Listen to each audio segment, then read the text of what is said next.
Good evening, everyone, and welcome to our sixth in a series of expert webinars exploring the issue of nuclear power in New York. Thank you for joining us tonight. I'm Doug Wood, the Associate Director of Grassroots Environmental Education, and we are privileged to be part of the coalition of groups and individuals working to bring some science, some sanity, and some common sense to the discussion of nuclear power in New York.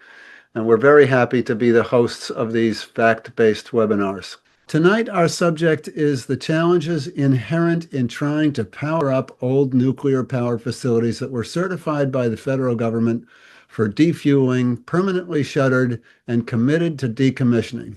We're going to hear about three different facilities from three experts who are close to the action, and they'll report on what is going on, and then we'll hear a special presentation from Arnie Gunderson, who will give us an overview of this zombie nuke situation, as people call it.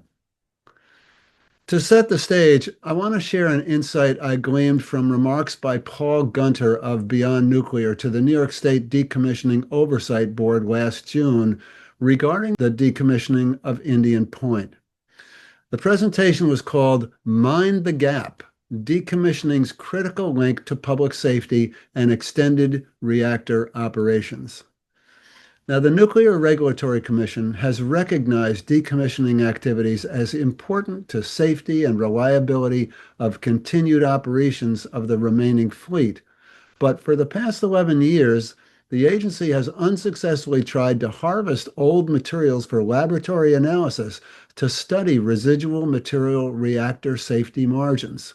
This harvesting and testing is not unlike a human autopsy. The NRC's Office of Research has identified many technical knowledge gaps in its understanding on how to manage age-related degradation in its operating licensing process, particularly for license extensions that go out for 80 years or so. So the NRC hired Pacific Northwest National Laboratory to identify and recommend how to close those knowledge gaps. Pacific Northwest issued its report in 2017 called Criteria and Planning Guidance for Explant Harvesting to Support Subsequent License Renewal. That report contained more than 60 mentions of knowledge gaps in license extension activities that will likely require or will require aged material harvesting and lab analysis to provide reasonable assurance of adequate protection for extended reactor operations. The report was posted on numerous websites, including the International Atomic Energy Agency's International Nuclear Information Service and the Department of Energy's Office of Science and Technical Information. The report cited a critical need to harvest material samples for lab analysis to determine reactor pressure vessel embrittlement, degradation of reactor internals, concrete and containment degradation, and electrical cable degradation. And I'll just mention here that Indian Point has 1,200 miles of electrical cable. Now, current computer modeling without any real-world evidence to determine current and projected conditions of nuclear facilities may not be accurate or reliable. The technical report concluded that current computer models will require benchmarking using data from real-world materials harvested during decommissioning for laboratory analysis.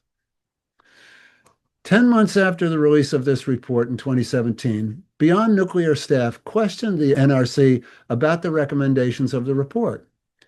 And within several days of that meeting, the report was removed by the NRC from all government websites. The NRC claimed it was just a draft and was mistakenly released by the laboratory. But internal documents show that NRC staff was concerned that the report would support legal challenges and impede licensing extensions of operating nuclear facilities. A revised report was issued in March 2019, scrubbing out all the references to knowledge gaps and eliminating the requirement for harvesting of materials.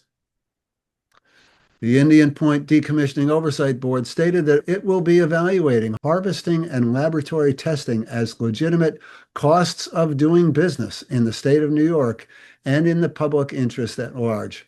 And Paul concluded his presentation with a request that the board instruct Holtec to follow the original recommendations of that Pacific Northwest National Laboratory report. Now, the Indian Point Units 2 and 3 are both pressurized water reactors. A thorough autopsy of these units could be used for material evaluation at Michigan's Palisades nuclear facility, which is also a pressurized water reactor. And we're going to hear more about that in a minute. While not an identical design to Indian Point, both units use many of the same materials in their systems, structures, and components. And now, to tell us more about the situations at the Palisades plant, I'm pleased to introduce Michael Keegan. Michael is a founding member of Don't Waste Michigan, Citizens Resistance at Fermi 2, and the Coalition for a Nuclear-Free Great Lakes. Michael frequently works as a technical researcher and advisor in coalitions to legally challenge nuclear power and nuclear waste. Michael, welcome to our webinar. Thank you. My name is Michael Keegan. I'm from Monroe, Michigan. I'm trained as a social scientist. I am a scientist, and I now apply that to document review at with the nuclear power industry. I thought we'd get oriented here with a satellite photograph of the Great Lakes Basin. 21% of the world's surface fresh water, 40 million people drinking out of the Great Lakes Basin. So Palisades is located in the southwest corner of Michigan, which would be the southeast shore of Lake Michigan. Here we are at Palisades. It's an 800 megawatt nuclear power plant. It had started construction in 1967 and came into operation in 1971. For 20 years, it had a provisional license because it did not meet current criteria. Here's a picture of the generator room, the turbine hall at Palisades, where work had been done. They just now announced that they were turning the turbine, and it's not clear that the turbine had been, if it had been turned for four years, that they've sat idle. This is a schematic of the Palisades plant. As you can see, it's a pretty complex piece of machinery. And we may need to come back to that. But a million things have to go right. One thing can go wrong, and if it doesn't mesh, there are going to be problems. I want to rely on Normal Accidents by Charles Perrault. He's a Yale sociologist, organizational sociologist, and what he did was set out a graph. You look at the technologies, different organizations, from school boards to airplanes to nuclear power plants. And along the bottom scale, he had simple to complex, and on the left scale, the vertical scale, he had loose coupling and tight coupling. Way up in the fourth quadrant, very, very tippy top, the most complex and the most tight coupling industries were nuclear power and the airline industry. He wrote a landmark book in 1983. It's since been updated. But chapter 2 looks at TMI, and he takes it apart from an organizational perspective. And he terms these as normal accidents. These are things you can expect when equipment starts to shake out. There is no tolerance. In a nuclear industry, a nuclear power plant, everything has to mesh perfectly. And when it does not, it starts to ripple on through. And this is what he calls normal accidents. So I think we are in for a whole slew of normal accidents at Palisades. In 1991, well, in the 80s, the Palisades plant was having a pretty lousy run. For about a decade, they ran at a 44% efficiency. The steam generators, the originals, start to falter in the mid to late 80s, and they had to be replaced. The owner, Consumers Power, did not want to replace, so they wanted to defer it. But finally, they did have to replace. And in 91, they replaced the steam generators. They replaced the steam generators with the same vintage steam generators that the plant was initially installed with. And these utilized Inconel 600. They installed those steam generators, and wasn't too long before those started to fail. In the span of the 2000 to 2010, there were several steam generators being replaced at nuclear reactors. And what it was being found was the Inconel 600 was not a good alloy to be using for steam generators. But here it's already installed at Palisades, and they're stuck with it. In 2006, Consumers Power went to the Michigan Public Service Commission and said, we're considering selling the plant.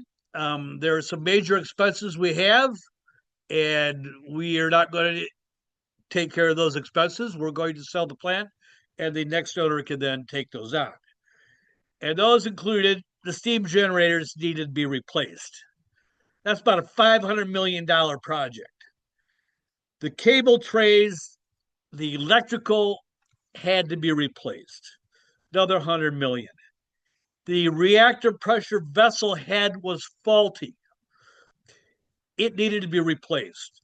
In fact, a new one was ordered, and that new one came in faulty, and they could not install it. The control rod drive mechanisms, the worst in the entire industry, according to David Lockbaum with the Union of Concerned Scientists, a nuclear engineer. Entergy bought the plant in 2007. Consumers advocated before the Michigan Public Service Commission that some of the decommissioning trust fund could be given back to the ratepayers, but some should go to Consumers Power, and some should go to the new owner, Entergy. So 100 million went to Consumers, 100 million to Entergy, and 116 million back to the consumers.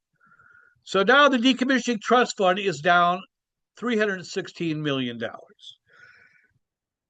Entergy knew that they were going to sell the plant. They did not do any of the replacement work, any of the repairs that were indicated needed to be done.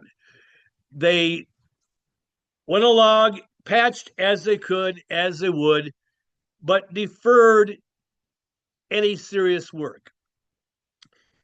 Entergy was looking to sell the plant to unload the plant, and this began as early as 2014, 2015. In 2015, Entergy makes application to the NRC to get exemptions, not to have to do 10-year inspections. Going to defer the fifth 10-year cycle, 2015 to 2025.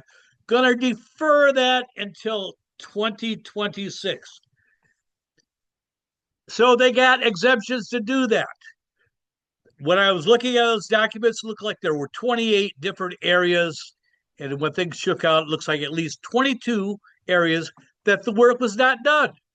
And these are things like tendons on this containment, these steam generators not being replaced, promises to change out control rod drive mechanisms. In August 1st of 2024, they promised the NRC that they were going to change out a whole host of items. They did not. They came back in the summer of 25 and said, we're going to get exemptions on that and defer that work until later. Well, we are now approaching restart. They had promised a week after Holtec took possession from Entergy of the plant, they secretly applied to the Department of Energy to get money to restart the plant. So for 2 years, the public was led along in this kabuki dance that, oh, the plant's being decommissioned, Holtec is buying it to terminate it, to decommission it. That was all a ruse. It was a bait and switch, and everybody was in on it except the public. And it implicates Jennifer Granholm, Gretchen Whitmer. They colluded in a bait and switch, to take what was to be a terminated license and try to resurrect in a restart. Now, we intervened on the license termination, and then we had to intervene on the plant restart. But it was a ruse. And so they had Holtec had promised Entergy, Holtec had promised the DOE that they would have the plant up and running. Their estimate was mid 2024, which would have been June 30th, 2024. As you can see, they are now more than 2 years behind schedule and talking about another 6 months to start up. The plant was not what they thought it was. They didn't do due diligence. They bought a pig in a poke.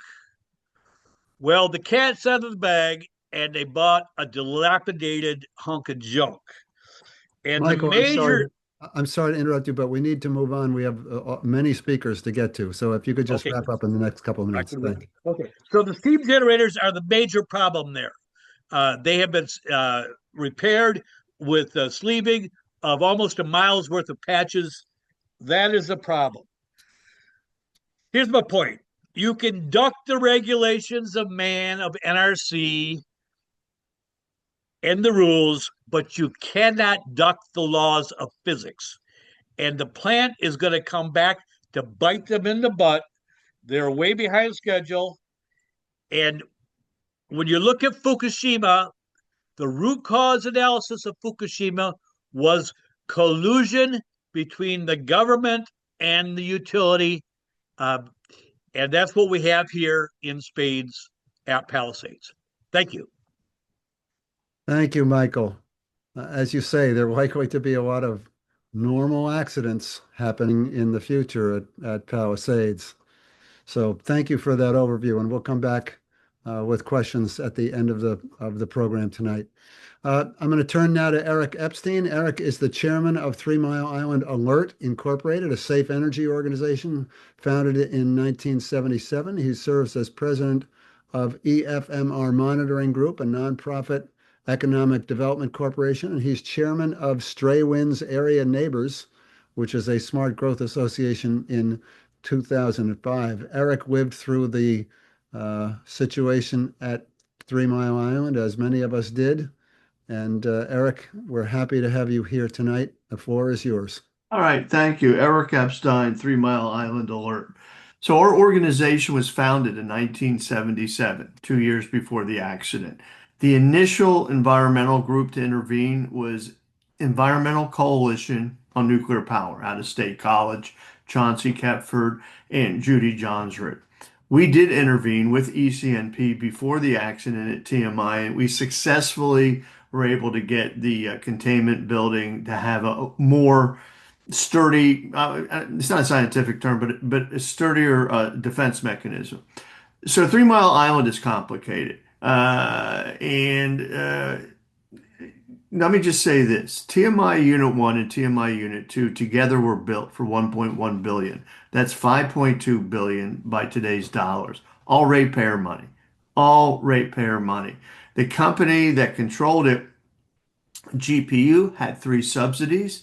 All subsidies, MedEd, who had 50%, JC P&L had 25%, and Penelec had 25%. MedEd is in Allentown. Jersey Central Power and Light is in Jersey, and Penelec is in Pittsburgh. What people really never understood is that the local community really got none of the energy. There's a couple parcels of rate base there that were serviced by TMI, but not much. Next slide, please. So the meltdown was avoidable. TMI Unit 1 came online in 74. TMI Unit 2 came online about the last day of 78 in order to get into the base rate.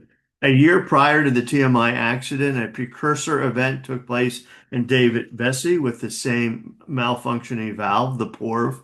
Apparently, this valve had about a 10% failure rate. Information was communicated to the company, and the company ignored it. So at the accident, you have two phases. You have a loss of coolant accident and a core melt. Beginning at 4 in the morning, and then when the shift changed, you had folks recognize what was happening and started to cool the reactor. It was caused by a rapid loss of cooling and human error. I mean, they didn't trust their equipment and they didn't trust it because the PORV had failed in the past.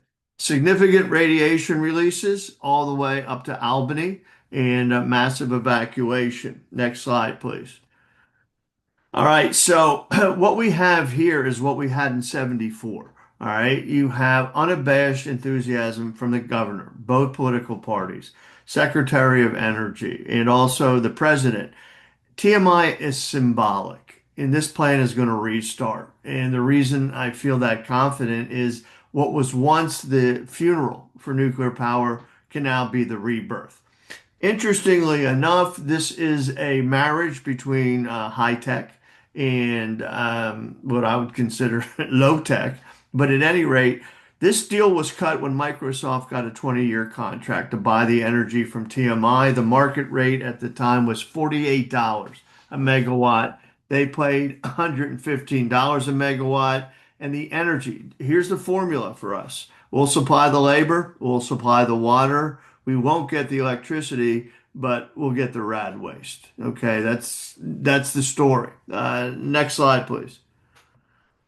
All right, well, I say history repeats itself because in 74 and through the 70s, the country was under the fear of, and it lived through two Arab oil embargoes, rationing, and I never knew how nuclear, which is not a transport fuel, was supposed to rescue us. Now we're operating under, the false flag of China, and we have to get all the nuclear we can to beat China in the AI race. I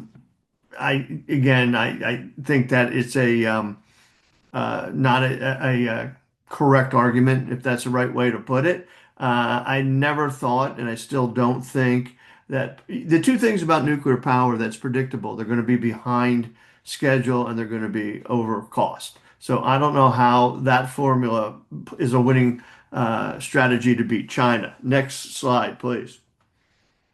So we negotiated. I was one of the negotiators, deregulation in Pennsylvania. And the basic deal here was the generators wanted deregulation, but they had stranded costs. They said their nuclear plants were uneconomical. I think we bailed them out for over $11 billion between four, maybe five utilities so that they could compete. I said, I can remember saying this. I was at the negotiating table with PPL and just saying, hey, this is effing it, man. No, no more. Oh, yeah, Eric, no more. So what we found out is in an 8-year period, they lost $300 million. They were right. They can't compete. Next slide, please. So the reason I have this slide up is that we've actually evacuated an accident and it didn't go well. In March 28th, the accident began. On March 30th, the governor and then the commissioner of the chairman of the NRC, Joseph Henry, had a discussion. Part of the transcript said when they were discussing evacuation, we're like two blind men searching for a flashlight in a cave. So the reason I have the one slide is kids on the West Shore were told to go home. They were walkers. And when they went home to put a book over their head and to not breathe. But the other reason I have this is that we're an agricultural community. Farmers aren't going to leave, and nobody's figured it out yet in all this time. The Amish don't have phones. They don't have electronic device, and they make up a significant portion of our agricultural community. Next slide, please. All right. Well, with the greenwashing, I don't know what to say. I actually thought we won a Better Business Bureau case. I think the national groups, when they sued to have the NEI remove their ads that they claimed correctly were incorrect. The nuclear folks, they had a cute little owl, and they were saying, nuclear is benign, it's environmentally sound. And what we're hearing now is that, look, it's not coal. Okay, not such a great argument, but we need this. We need this energy so the lights don't go out on cold, windless nights. I don't know how shipping our energy to data centers in the Midwest do that. But right now, the issue in Pennsylvania is data centers. That's what's causing the fury. Next slide, please. All right, yeah, I can't resist doing this, but at the end of the day, what you have to know before we get to the restart, we have 700 tons of high-level waste. It's stored on a parking lot below the floodplain on an island that floods. I mean, pure genius. By the way, the ISAFE that we have for TMI was built by raided money from the decommissioning fund. TMI is now making and creating another ISAFE and TMI2, the plant that's not going to be cleaned up. Remember, there hasn't been a human entry in the basement since 79. It has a little mini ISAFE, maybe 9 casks. The ones for TMI1, and again, TMI1 is owned by Constellation. TMI2 is owned by TMI2 Solutions. They're a spin-off of Energy Solutions out of Utah, and they're cowboys. They don't know what the hell they're doing here. Next slide. So, we have an agreement with well, we have five nuclear power plants in the country, in our state. Four of them are operating. So if TMI operates, again, we'll get more rad waste. But as most of you probably know, there was an agreement in '98 between the Department of Energy and the utilities. There is absolutely no incentive to move the waste off the site because all the utilities and all the nuclear power owners get paid to keep the waste on site. Next slide, please. All right. Well, this is TMI. This is not them, but TMI is a heavily used recreation area. The vision for TMI, it was going to be kind of like a energy Levittown. There's a nuclear plant at TMI, Bruner Island across the river, a hydro dam, great water skiing, and people still fish there all the time. But we have pollution and we have tritium leaks, and again, with the data centers, this is the issue that resonates. When we were at the Susquehanna River Basin Commission arguing against allowing TMI to draw 73 million gallons a day, I asked, subpoenaed, got the testimony. There were 443 comments, 443, all opposed to pulling the water out. Next slide. So this is the issue. We have litigated to date in opposition to them getting a clean water permit, Section 401. There's draft approval. It hasn't gone through. We did the same for the MPDES, the National Pollution Discharge. Both are teed up, ready to go. We can appeal to the Environmental Hearing Board. We lost the Susquehanna River Basin Commission case, and we have to appeal that to federal court, which we'll do. And I can supply folks with a menu of the cases that we've done. This is the lower Susquehanna River. Beautiful, gorgeous river. In addition to Peach Bottom and PPL, 3 Mile Island. By the way, Peach Bottom uses 1.4 billion gallons a day. These are all like within 30 miles of each other. We have 3 dams that are just congested with silt. Next slide, please. So, this really is not pertinent to anything other than I liked excuse me, the slide. What I've tried to tell people is that you wanted to wean yourself off of oil in the 70s, and you chose nuclear. Now you are in a race to defeat China and whatever the AI competition is, and you're dependent on Russian fuel. And so history does repeat itself. Next slide. Okay, this is Centralia. This has been on fire since '62. The reason I brought this out is Pennsylvania is extremely resource wealthy. We export 30% of our energy. We're number 47 in renewable energy. And the thing that really chaps my ass is that we lead the country in abandoned gas wells. We lead the country in abandoned coal mines. Right now, there are 40 fires burning in Pennsylvania. So I confronted Senator McCormick, and his answer was, well, we're converting a coal to a gas plant. Wholly unconvincing and difficult. But a lot of us in a lot of states have a lot of trash that needs to be picked up. Next slide, please. The cost of electricity is not going to go down. We just settled a case. It was an 8-month case. We have now regulations around data centers. But if you look at 2024, I think it was 4.3 billion was spent on data centers in terms of infrastructure. 95%. This is a Union of Concerned Scientists. 95% came from the consumers. I am optimistic. I think in the fall you will see PJM making it somewhat easier for renewable because we're up and ready to go. And one more slide. Okay, we don't really need that. This is suffice to say that the plant TMI is a radioactive waste site. What a lot of people don't know, we shipped our fuel to Idaho. Those casks in Idaho began leaking 10 years after we stored waste in them. And the next slide. All right, so famous picture from 3 Mile Island. These are the health effects of TMI. I want to make this clear. So if there's anything you take home tonight is that there has never been a health study that hasn't found increased cancer. And even Pittsburgh, which didn't find a lot, still found cancer among men. And that was built on the DEP study, which was thrown out because they had manipulated. But if you look at Columbia, if you look at North Carolina, if you look at the 3 studies from Hershey, all have found increased cancer. And what you see here is what we did is that we traced where the plumes went. And when you do that, and we went door to door, 5 different studies, you'll find the cancer. And the next slide should be the last.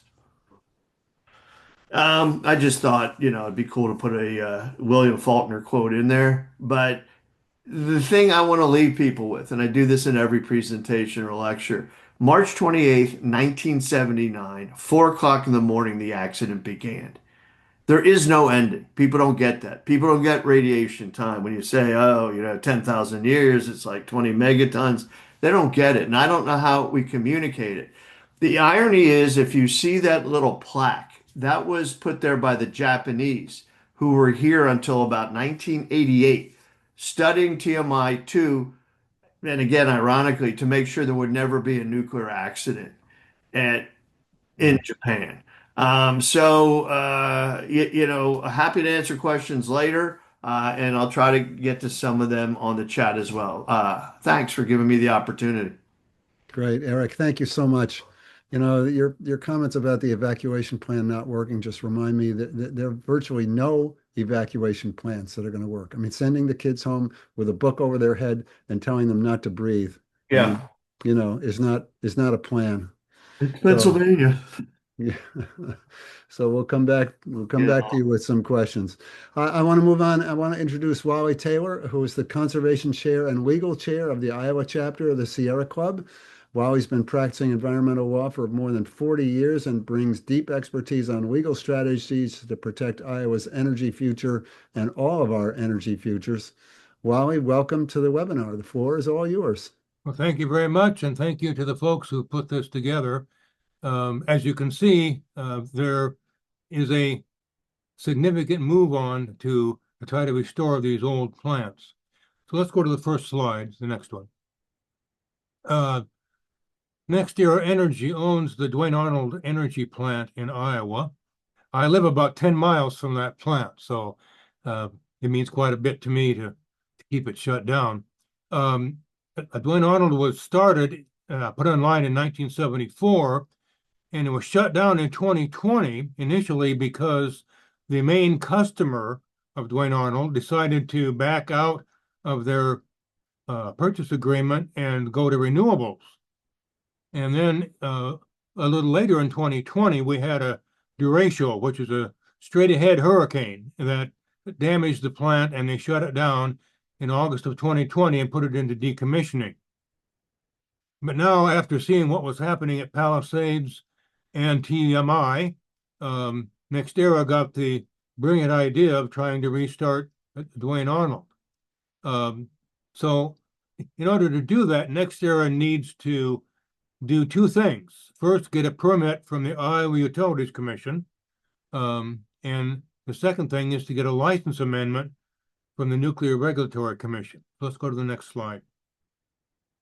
With the Utilities Commission permit process, Iowa law has some requirements that the NextEra has to meet and which the Utilities Commission has to find that they have met.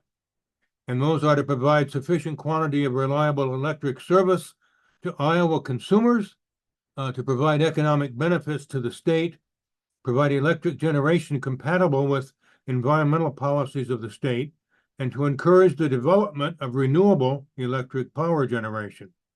And obviously, if you're thinking at all, Duane Arnold doesn't comply with any of that legislative intent. Let's go to the next slide. Duane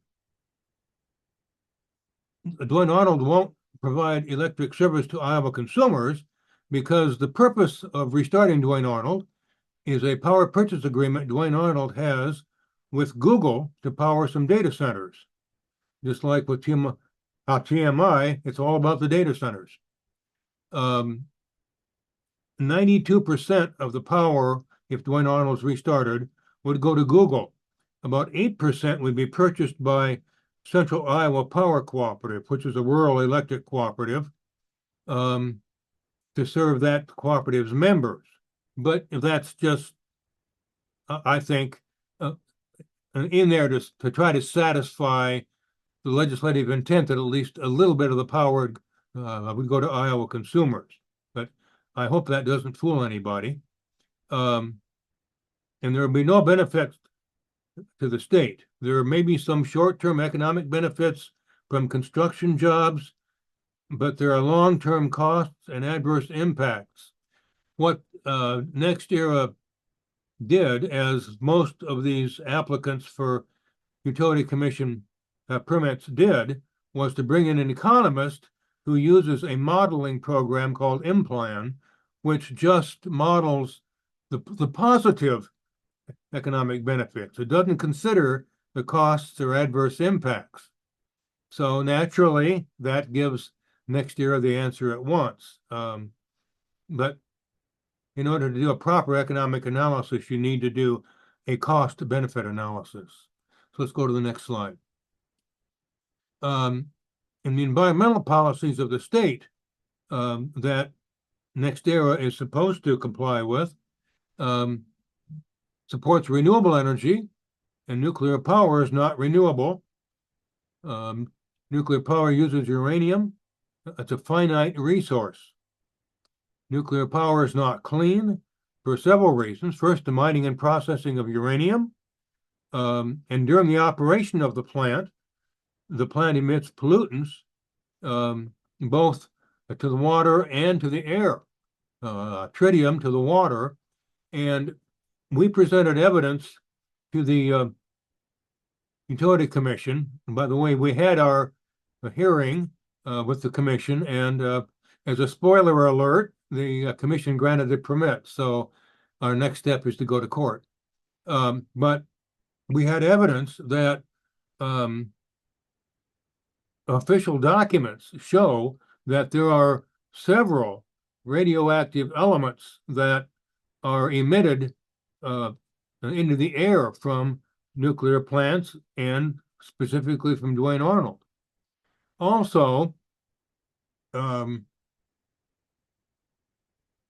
were two recent studies by the Harvard School of Public Health that found that there is a higher incidence of cancer among folks who live near nuclear plants.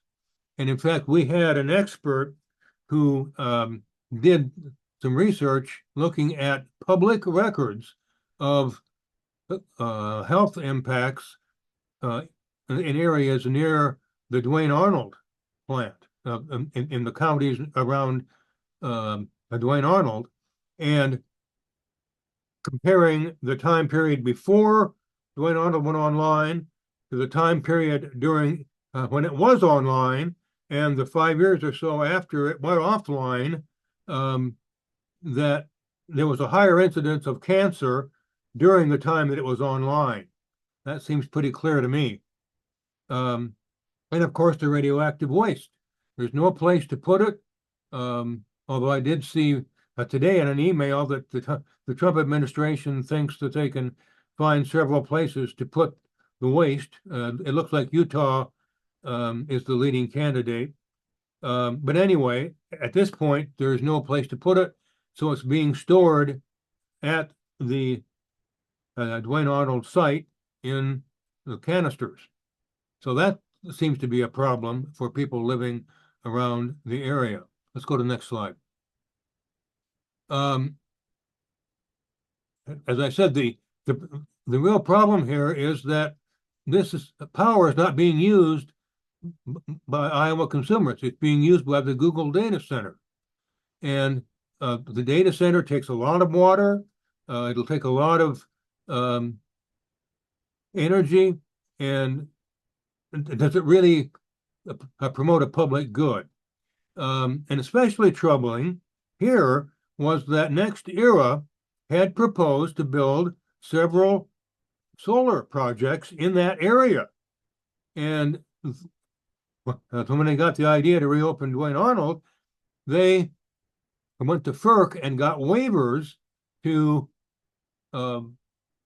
transfer their transmission tariffs from those solar projects to Duane Arnold in order to restart Duane Arnold. So they're giving up renewable energy to restart a closed nuclear reactor. So let's go to the next slide. So the other thing that NextEra has to do is get through the NRC licensing process. There is no regulatory pathway to restarting a closed reactor. There is no regulation, no statute that really allows that. So what happened was that when Holtec got the idea to restart Palisades, they came up with this scheme to cobble together some existing regulations that the NRC had and say, well, we can use these regulations to legally restart Palisades. And so NextEra is using that same template to try to restart Duane Arnold. The linchpin of that scheme is to get an exemption, because when Duane Arnold went into decommissioning, NextEra had to file certifications that the plant was going to be shut down, the fuel was going to be removed. And so in order to proceed with license amendments to restart, NextEra has to get an exemption from those decommissioning certifications and the decommissioning regulation, which provides for the process for decommissioning and terminating the license, not for restarting. And that exemption is pretty clear that it's for a one-time unforeseen hardship that would be an undue hardship to the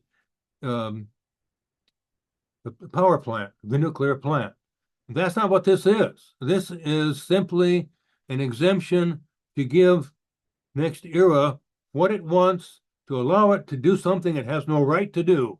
And so we were challenging that exemption, and we're also challenging the license amendments that would reverse the decommissioning process. We have a hearing with the NRC's licensing board on, we think, on August 13th. They haven't made that official yet. And then if we lose that, then we go to the commission itself, and then we appeal to court after that. And I think what happens at Palisades will have some impact on Duane Arnold and what happens there. Arnie Gunderson assures us that if Palisades restart, it's going to have significant problems within a short period of time after it restarts. So bad news could be good news for us at Duane Arnold. I don't know, but we hope nothing really serious happens at Palisades. But we hope that they do figure out that that was not a good plan that they had, and that will stop Duane Arnold from reopening. And I think that's the last slide.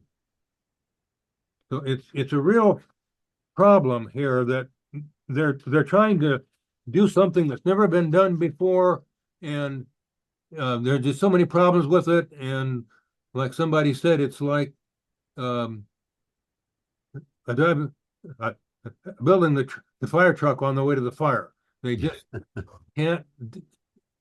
It can't be done. It shouldn't be done. And hopefully we can stop all of these. Thank you very much. Great, Wally. Thank you so much for that. It's so important, your point that the NRC has zero regulations for restarting a nuclear plant because nobody ever thought it would happen. And yet we're going ahead with it, kind of making it up as we go along, or the companies are.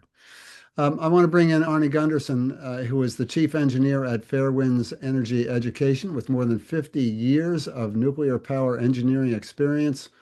Arnie has a nuclear safety patent and was a licensed nuclear reactor operator. So please join me in welcoming our friend Arnie Gunderson. Yeah, hi, Doug. Thank you very much, and thanks for the organizers. The beginning in like the 2000s, I count about 15 nuclear power plants that were closed or that broke. These include Oyster Creek, Pilgrim, Vermont Yankee, Kewanee, Indian Point 2 and 3, Palisades, Duane Arnold, 3 Mile Island, San Onofre 2 and 3, and Crystal River. The important thing to remember about those is that they weren't making money. If they were making money, they would still be running. They were closed because they weren't making money. So now, someone earlier mentioned the word zombie nuke. Some of these nukes are still sitting essentially as carcasses in their respective states. Kewanee, Indian Point, Palisades, Duane Arnold, 3 Mile Island. And some of that subset is now actively going through NRC licensing. I would, and the three today are Palisades, Duane Arnold, and 3 Mile Island. I've been closely associated with Palisades, and I've called it Schrodinger's nuclear reactor. You know, when they don't want to answer a question, they claim it's dead, and when they want the NRC to license it, they claim it's alive. So it seems to be both dead and alive at the same time. But the importance of all of these reactors, but especially the three we're talking about tonight, is that the owners walked away because they weren't making money and they didn't properly lay up these systems afterward. You know, your car has a radiator loop in it, and every once in a while you're supposed to change the radiator fluid to prevent the water chemistry from getting screwed up so that it's either too acidic or too basic or too much oxygen. You know, every once in a while you got to take it to the shop and they got to add new Prestone into the radiator. They didn't do that at any of these power plants. They let them sit in water that they had no control over, with no oxygen levels, no pH controls. They violated industry norms for water chemistry for years. And now they come up with this great idea, let's restart these zombie reactors. The biggest problem, to my mind, is the water chemistry on the inside of these pipes. They're either rusty because they've been left in air, or they haven't been maintained chemically, like at Palisades. Palisades had 250 times more steam generator damage under Holtec, the owner that's trying to revive the plant, than it did under Entergy, the previous owner. Why? Because they didn't maintain the water chemistry. They put in 8/10 of a mile of of sleeving inside these steam generator tubes to try to bring them back up to snuff. That's going to be the same at 3 Mile Island, and Duane Arnold's a different problem, but still the lack of oxygen control causes steel to rust. So we've got rusty pipes, and even if they clean the pipes, there's a problem in the crevices where the pipe joins into another pipe. That crevice absorbs chemical contamination and you don't wash it out. It gets stuck in there. And when the power comes back up and the pressure comes up, I'm deeply concerned. Um, in addition, Paul's discussion also talked about rubber gaskets and rubber materials in the insulation on wires and things like that. Again, for 3, 4, 5 years, these wires just sat with attacks by rodents and on and on and on. Plus, they're just getting old. So the bottom line is that without subsidies, these plants would not be being restarted. They weren't economical when they shut down, and they won't be economical when they start up. Palisades is going to continue to get subsidies after it goes back online. The driving force, as Eric said, is the AI data centers. Think about that for a second, though. The AI data centers, the owners make the money, but the Price Anderson nuclear insurance is carried by taxpayers. So we are subsidizing the risk as taxpayers. If a Microsoft AI data center goes offline because a nuclear plant explodes, yeah, the stockholders lose the value in the data center. But if they, in the process, contaminate the state of Iowa, well, there's a problem there that taxpayers pay. So we've got a situation where, with the increase in emphasis on AI data centers, the taxpayers are carrying the insurance costs on aging components that are a lot more prone to break, and the ratepayers are paying a higher cost for their electricity. And in the meantime, the owners of the AI data centers are getting rich. I think that pretty much summarizes it. And my goal was to try to get us back onto schedule here, Doug. And Arnie, we really appreciate that. Thank you so much. So let's get to our Q&A. Again, if you are a reporter, please indicate that in your questions so we can prioritize those. We do appreciate the role of a free press and your interest in this issue and your willingness to cover it. So thank you in advance for your work. So I want to go back for a minute to the question we started with, which is whether or not the NRC is going to require actual physical lab analysis of the concrete, the steel, the pipes you were talking about, the crevices, all the wiring, all the components of these plants. I mean, we've talked everybody's talked about these plants are getting older, and I'm going to open this up to the entire panel. So turn your cameras back on, please, and your microphones. Let me answer that first, and then Yeah, go. back on. I was actively involved in closing Vermont Yankee, and we recommended that at the time. The citizens recommended an autopsy, and the NRC said it wasn't in their purview because the plant was safe, and disassembling a plant that's already closed has nothing to do with its nuclear safety. There was one autopsy done at Big Rock Point, which was a small reactor. And actually, it wasn't an autopsy, but they stumbled on something. There's a pipe that's designed to shoot boron into a nuclear reactor when everything else fails. And during the dismantlement of the Big Rock plant, the pipe was found to be clogged solid with boron. So the system that the last button the operator pushes when things are going to hell would not have worked. And that was not determined by standard testing. It was determined during the dismantlement of the plant. So, Michael, what about Palisades? Has there been a discussion in the community or with the NRC about doing an autopsy? There is not. We challenged the Palisades is the most embrittled nuclear plant in the nation. In 2014, we went before the Atomic Safety Licensing Board. Arnie was our expert. But by that time, the NRC had changed their methodology. They'd relaxed the standard 6 times, rolled it back. Palisades exceeded embrittlement in 1981. They rolled back to standard 6 times.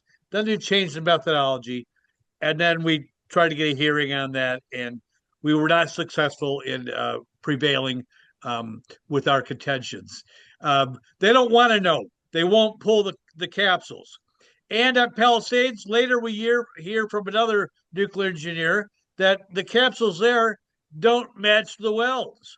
So they just played this game that, this is going to be, they don't want to know. It's a data free zone. The NRC does not want to know. And Holtec does not want to know because it will reflect badly on Palisades and would bring about a shutdown. Michael, you mentioned the word embrittlement, and I think that's something that everybody in this panel understands, but our audience may not fully understand. Can you just talk a little bit about that? I can, but I'm going to have some backup from Arnie if I need it. When the metal gets bombarded with radiation, neutron bombardment, the metal at the molecular level becomes brittle. It loses its ductility, loses its flexibility. So when you got to shut a reactor down, you're going to change the you're going to change the temperature of the vessel very quickly by putting water in there. So you got to slowly bring the temperature down.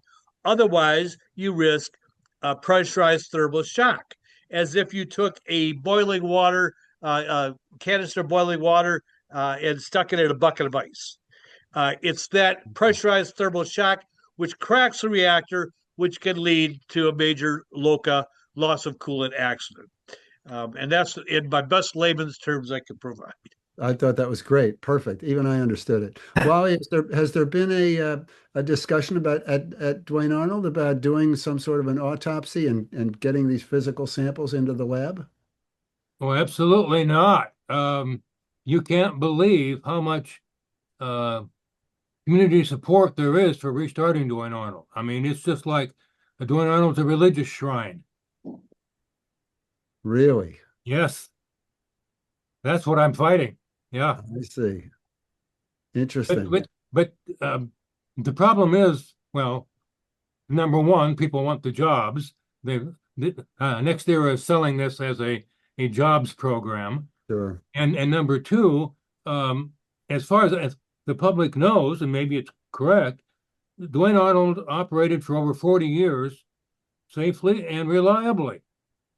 They had a few minor problems, but nothing like Palisades or Davis Bessie or some of the others that have had some real problems over the years. It sounds like when you describe the Iowa law, it sounds like you've got a pretty good case. Yes. If we had a good commission, yes. Well, you're going to bypass the commission, right? You're going to court. That's right. Our MAGA governor appointed the current commissioners. So that was, and in fact, the governor appointed a nuclear energy task force, I call it. And one of the members on that task force was the chair of the Utility Commission. Oh, and in fact, I filed a motion before the hearing to have her recuse herself because of a conflict of interest. And she said, "Oh no, she could be fair," so she didn't recuse herself. So that's another issue on appeal. Wow. The era of wishful thinking. Eric, we have a question for you about Governor Shapiro's House Bill 501, which seems to include another wave of nuclear bailouts with a price tag of about $7 billion, plus inclusion of advanced nuclear and nuclear fusion in the Alternative Energy Portfolio Standard. Can you tell us a little bit about that bill and what you think of it? Yeah, well, I don't think a lot of it, and I don't particularly think a lot of Governor Shapiro. We know each other, and let's just say we're not exchanging Hanukkah cards. Uh, he's never been environmental, and that's a. I mean, you have a lot of governors now, Democratic governors in Maryland, in New Jersey, in Michigan, that are touting their pro nuclear credentials. So with Governor Shapiro, what he'll say is, "I'm for all the above." That's the new catch slogan for Pennsylvania Democratic folks. We have plenty of gas. Actually, coal is making a comeback because of the data center. I don't know that this legislation goes through, but I was surprised at this session that we didn't get rid of the tax breaks for data centers. So look, anything's possible. I think it's a very bad bill. It's based on expediency. Look, Governor Shapiro is running for president, and so he hit a home run at 3 Mile Island. He got labor head over heels in love with him, and he got the tech bros head over heels in love with him. So he's got big money coming out of that, but he does not have an environmental bone in his body. Yeah, and look, his first Secretary of DEP came from ComEd. So the legislation is out there. I think it would be a disaster. We'll work against it. But when you have legislation, it's like anything else, I think the Senate would probably approve it. So I think it's actually a chance it could pass. I mean, we're under the zeitgeist. Like we're living in like a really bad 1950s science fiction movie. And Mm. this country is about convenience and comfort. After that, they don't really give a damn. And I'm saying that to include my community and the Commonwealth. So people need to understand there's not going to be a Hollywood ending here. At some place, and I hate to say this, there's going to be an accident. And that's going to happen. I don't want it to be here. I certainly wouldn't want it to be in Iowa or Michigan, but this is, we're taking too many shortcuts. And Arnie may be able to, when I first got involved, like 40 some years ago, all the industry would say safety in depth, redundancy, safety in depth, redundancy. That mantra is gone, man. They're cowboys again. Let me just end with this. I remember going to conferences and you would see the old nuclear Navy guys, high integrity guys, high character guys. You may disagree with them on policy, but you could interact. Now I think too many younger people think this is a video game. It's very real and it's very serious, and somewhere it's not going to end well, and that's what it takes for Americans. It take to jar their conscience. There was an article in the New York Times yesterday about Holtec's problems restarting Palisades. Michael, did you have something to do with that article? I sense that you did. Well, the reporter dropped in on a meeting that with the NRC and the public, and that's where she quoted me from. Um, we did provide some documentation for her documents, uh, but I thought it was a very good investigative article, and it was actually the first that I've seen from the media any kind of critical perspective. Um, so it's going to unfold. The cake has been baked. All these problems are baked in there, Hmm. and they're going to come out in the normal accidents. They've cut corners every which way, and they've done away with oversight at every juncture. And the NRC is rubber stamping. They are not a regulatory agency, they are an enabling agency. The public is the regulator. If we don't dig the document out and raise the issue at the highest level, it goes swept under the rug. So we don't have a regulator, we have an enabler, and we have two Congresses in a row. Biden's last term, uh, the Advance Act just put up billions of dollars, and then coming in with all these executive orders from Trump and his gutting of NEPA and all the regulations. it's not rocket science. They're heading for disaster. I mean, and Mhm. they've set it up. This will be a man-made disaster, and it will be because we don't have a regulator. So we do our best as a public. We try to bear witness, but it's frustrating. I mean, we got to have bake sales, you know, just to get pay filing fees. So, but they're going to get theirs. They can duck all this regulation, get under the rules, pencil whip things, make exemptions, defer things. But the laws of physics are going to bite them in the ass, and it's coming. So, Yeah. pardon my French, but I am French. Wally, you want to get in on this, make a comment Yeah, here? thank you. I just want to explain to those who have not dealt with the NRC that the NRC is not just an enabler, they're part of the industry. And that's how they see themselves. And I, I just cannot believe the more that I deal with the NRC, which I've been doing for the last 15 years, I guess, or so, the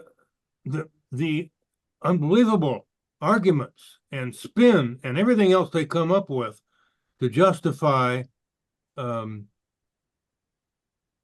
ruling in favor of the industry. It's just, I get so frustrated. There's nothing it seems like you can do to change that. Even when we have some halfway decent NRC commissioners, they're still really not protecting the public. Yeah.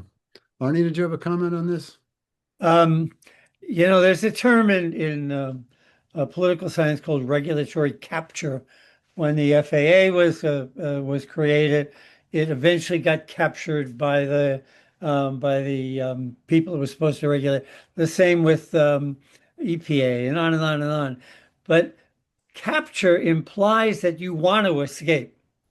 We don't have that at the NRC. We have regulatory collusion, and that's a fundamentally higher wall that they were founded in the Manhattan Project in secrecy. A great book is Fuller's book, The Day We Bombed Utah, which talks about the cover up of the exposure to people from bomb fallout in Utah. The collusion was baked into this cake as opposed to the Boeing 737 Max. That was regulatory capture, but what we're seeing now is regulatory collusion. Yeah. Have there been any efforts in any of the states where you guys are to have a moratorium on further nuclear, either nuclear building or restarting plants? We have a moratorium pending here in New York that a lot of us have been working on. Anything like that happening in your communities? Now we have this. Our state is riding a horse backwards into the wrong century. So, because of this nuclear phase, whatever you want to call it, Westinghouse, Western Pennsylvania shipping port, the first plant, I think they're going just the opposite way. In fact, Limerick is looking, not, yeah, Limerick is looking to operate about 300 megawatts. So Pennsylvania has always been really very pro-nuclear, pro-coal, and I don't see a moratorium here. Just to cut to the chase, Doug,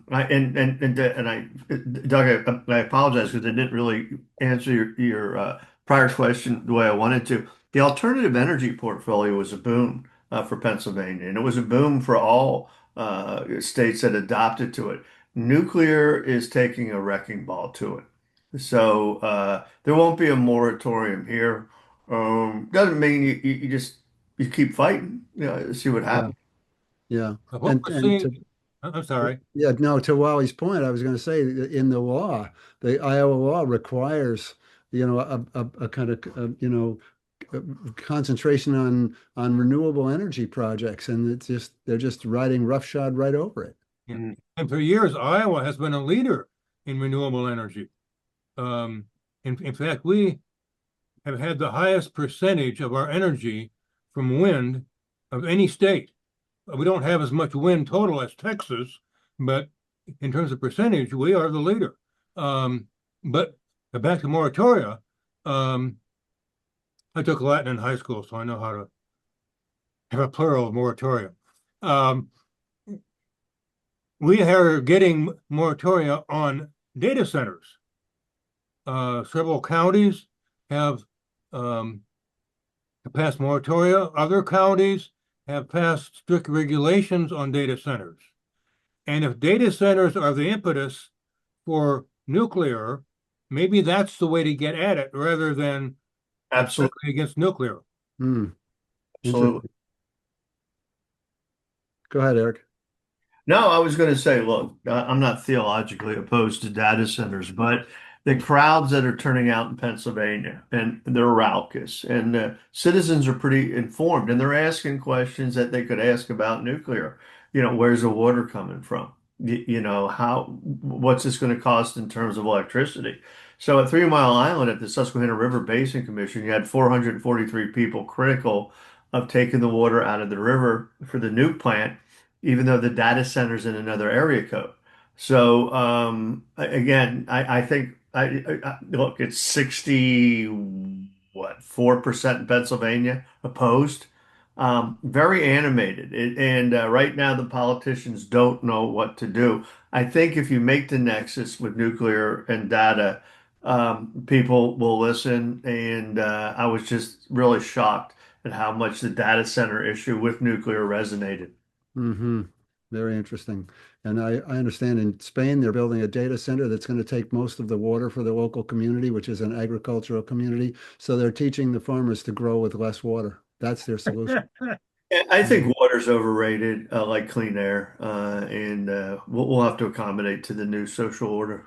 So, can we just do one more? I want to talk just a little bit about insurance. Are these companies insured against loss, or are they exempt from insurance? Arnie, you talked a little bit, I think, about how individual homeowners and ratepayers pick up the bill for or are not covered for a nuclear accident. Is that the case? You're muted right now. The owners of the nuclear plants are required to pony up something like $100 million after a meltdown, but the Fukushima meltdowns have cost $750 billion. Ooh. And where does that come from? That comes from the taxpayers. So that the AI companies have no dog in the fight. They're just buying the power. So the Sure. whoever owns that power plant is in for tens of millions of dollars on a bill that's going to go upward of $500 billion. So um, it's they get the benefit, we carry the risk. Okay, so let me pose the question that everybody wants to know. How close are we to a nuclear accident happening? Let me And just talk to let's look. Wally mentioned that the line wind that came across Iowa and was the final impetus that closed Duane Arnold earlier. It was closing anyway, but to repair it cost so much they said, "Screw it, we're going to walk away." That line, the NRC says the desired number is 1 in a million for a meltdown. That line wind increased the probability of a meltdown by 100,000%. We were down to a 1 in 100 chance of a meltdown at Duane Arnold from a 1 in a million chance. That was pretty damn close. And um, I'll pick on Duane Arnold again. Fukushima 1 had just gotten its license extension. It had run for 40 years. And in February, it got its license extension to continue to run. In March, it was the first to blow up. So you have 40 good years. Everybody looks at that and they forget about the one bad day. And that's really what you're up against. One bad day is all you need. Yeah. Good. yeah, exactly. Uh, from the Union Concerned Scientists, formerly of the Union Concerned Scientists, that's what he would say is that you could have a good day, a good week, a good month, a good decade. It's all it takes is a weekend. It's a risk reward. And I just don't think people know what the risk is. I don't know that they'd be willing to take it. But I do think, to answer your question, Doug, I do think they carry insurance on their property. I noticed when TMI went into decommissioning, they reduced the amount of their property insurance, really to a pittance. So these guys are indemnified at every level. Yeah. Yeah. When I was working on the Fort Calhoun situation in 2011 and Right. so on, Fort Calhoun was flooded by a flood of the Missouri River, and they went in after the flood waters receded and found just a ton of problems. And so they had some follow-up meetings and an oversight committee and whatever. And they were saying that there are two ways to assess risk. One is the frequency, even if it's a small risk, if it's frequent, it's too much of a risk. The other is if it's infrequent and you don't know when it's going to happen, but it's going to be catastrophic, that's another kind of risk you don't want to take. That's what Yeah. we're looking at here. We have a question from the audience. Is the reliance on self-certification part of the danger? Some NRC staff implied that components of the microreactor design are pretty much taken on faith and rubber stamped because they weren't really giving the staff the time or the manpower to look at them all. Does that ring a bell? Does that ring as true with you guys? Well, And I believe it. I haven't had that experience. I mean, when I look through the environmental assessment here, it was replete with assumptions that, it's our belief that, this X component, Y component, that they'll be okay and they don't pose a risk. So, I, I just think, and I don't know who said it before, but it's hard for people who aren't involved to understand that the regulatory entities really basically pom-poms. They're facilitating, they're accelerating.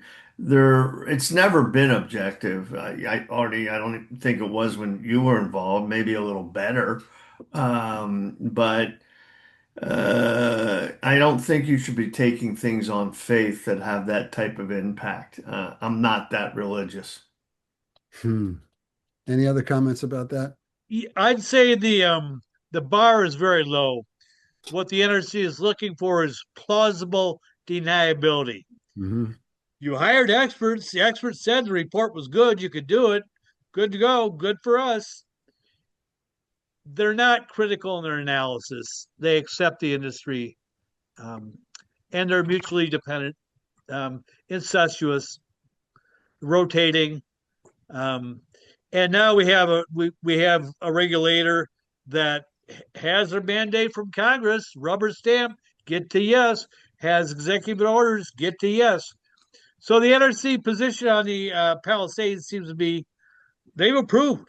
They have denied our appeals. They've approved it. They are clearing the runway.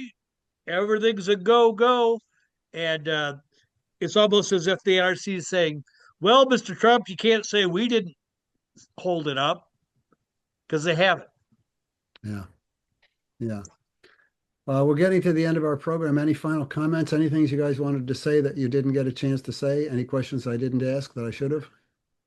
Well, quickly, I'd like to say it's a matter of greed, not a matter of need. At Palisades, the transmission corridor has set idle for 5 years as an agreement to be ready to go should Palisades come up and run again. It's about the pursuit of capital. Holtec is an opportunist. It's not about running safe plants. It's about looting decommissioning trust funds, looting public coffers, DOE money. Arnie points out they're all playing with other people's money. They don't have a skin in the game, and they don't have a risk in the game because they are covered by Price Anderson. Yeah. Eric or Wally, any other final comments? Well, There was, go ahead, Eric. oh, go ahead. To the smarter and better looking Iowan. I would say that folks who understand and who try to understand the issues here that we've been talking about need to make it clear to others, your friends, neighbors, the relatives, your public officials, that nuclear is not the wave of the future. It's not the answer to climate change. It's not the answer to our energy needs. And we need to really rebut all of the PR that's coming from the nuclear industry now. Yeah. Well, what I was going to say, I don't know if you recall the explorer Shackleton. I had a quote where you conquer through endurance. So I think we need to endure and persevere. I'm a football guy. This is a football state. You know, the Amazon guys came up here and oh, gives a crap. You're Amazon, man. You still got to put on your helmet. You still got to put on your pads. And we'll see who's standing in the fourth quarter, man. So still, you know, just keep at it. And I think good things can happen.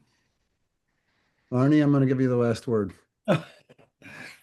Well, the key is money. You know, if you get these guys to say, how much is it going to cost to put a kilowatt of power out from Palisades or from Duane Arnold, and then compare it to solar or wind, we win.